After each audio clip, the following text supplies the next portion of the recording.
It's the Underworld Show with the toast the most. It's the Bone Show. Beep-a-doo-doo, yeah.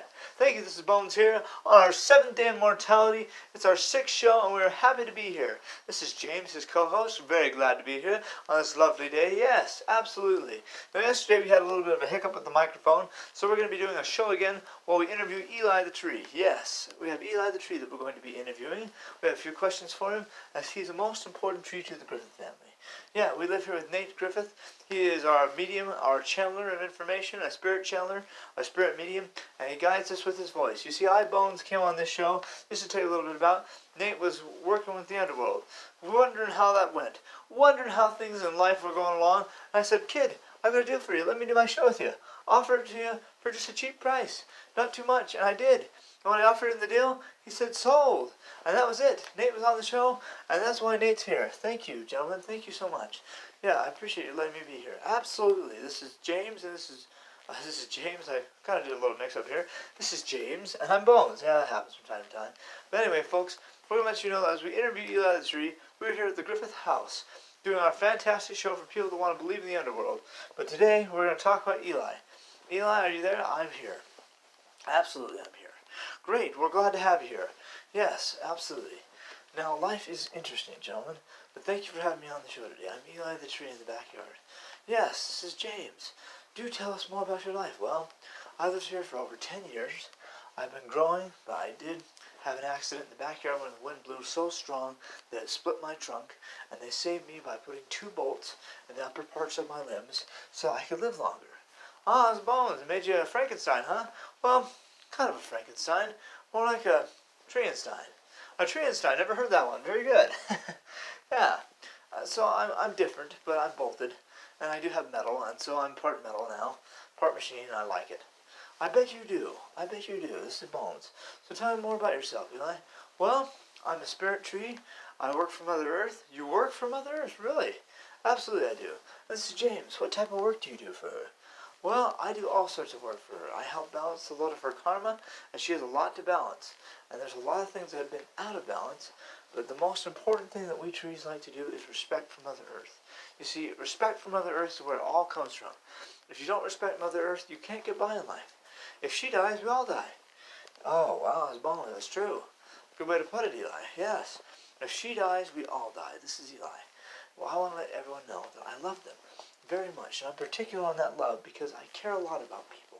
I care a lot about people's feelings, the hopes and dreams that kids have, adults have, and that people in general have. But hope is what builds a tree up. That's what we live for. We live for hope, knowing that if we're good, we can go into our next life and enjoy being a tree in that life. Or you can even go on and be a substitute in another world. What do you mean by substitute, Eli? This is James. Please do and tell us more about that. Yes, tell us more about that. Well, it's Bones. Please go ahead. Well, you get to be a different person. You can be a bug. You can be an animal. It just depends what your karma is. I see as Bones. So depending on your karma, you get to upgrade.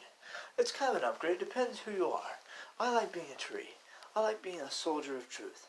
I stand there erect, doing my part, knowing that I'm doing good for Mother Earth, and that she cares abundantly for me every day. Wow. That's amazing. It's Bones. So tell me more. Well, I worked for her. I worked with her for many years. I did have other past tree lives, and I had past life experiences come to me. Really? That's fascinating. This is James. I do believe in past lives. I believe those are some of the most important things we can have in life. Yes, absolutely. It's Bones. Keep going. I wanted to tell you, the most important thing of life is this. We have choices to make, and every choice we make leads us to a path of destiny. And that path of destiny leads us down a road of life. And that road of life is before us. But we have to make choices that are consistent with obedience. All trees are obedient to Mother Earth. But humans, well, they kind of struggle with this whole people thing of obedience. And they like to be obedient, but they're like, why? What for? It doesn't make sense to them. Yes, this is James. I like to be obedient because I get more one-ups. Right, exactly. You get more one-ups. Just like a Mario Brothers. Right, an extra life points, extra turns, extra twists, extra measures of intelligence that flow to you in purpose with your godhood. You see, we trees believe that every person has godhood within them. Right, this is Bones. This is new. Yes. I know you've spoken with us before as trees. I bones have. I made it a point to speak to all sorts of creatures throughout the years. But my most important conversation was this, the one I'm having with you now, because you're divulging a lot more information than I ever thought I'd ever learn. Right. Well, the most important thing you get out of life is hard work. And we trees work very hard. We do. Every one of us do. We're all in the backyard listening to Eli. Ah, so they speak through you. Yes, they speak through me. I just find that to be one of the most fascinating things about life, that trees speak as one. We do speak as one. Eli is ahead of us, and we all live in the backyard, but Nate comes along and pets our trunks. He's so nice to us. He treats us like gold.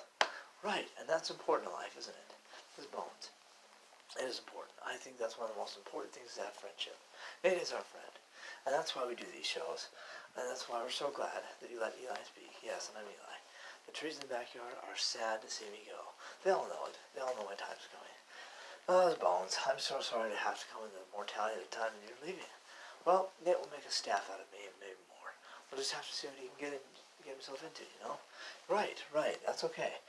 But I do have a question for you.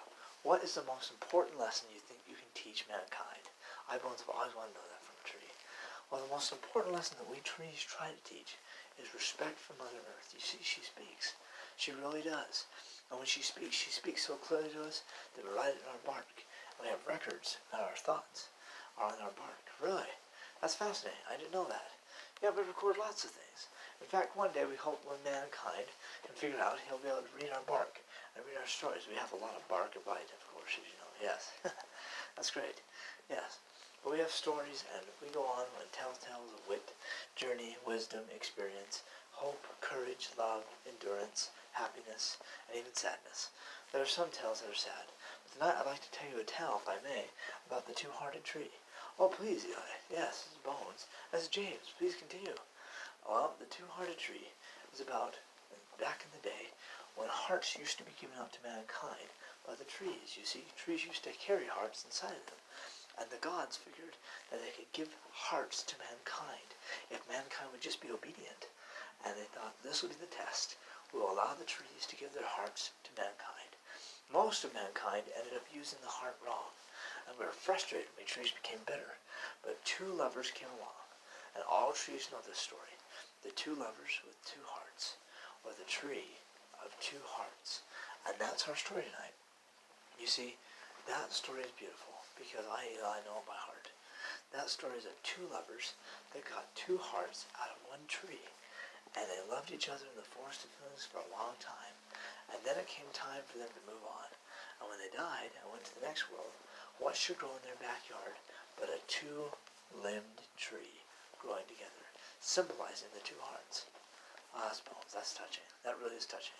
This is James. I love that story. Is there more of it? Well, there is more to the story. And the point is that trees gave hearts to man first. So we trees understand the heart of man quite well because we listened. We thought, my goodness, there's so much going on there. There's a lot of wonder. There's a lot of hate. And we don't like hate. That's why we encourage people to smoke cigarettes. We really do. Because if people smoked, then they'd understand the respect for the earth. That's at least what we teach. And we teach this to all mankind. If you respect the earth, then smoke. It's one of the peaceful offerings you can offer her in exchange for knowledge. You see, you can do things like organic celery, a little flaxseed oil, a little flaxseed, and yogurt.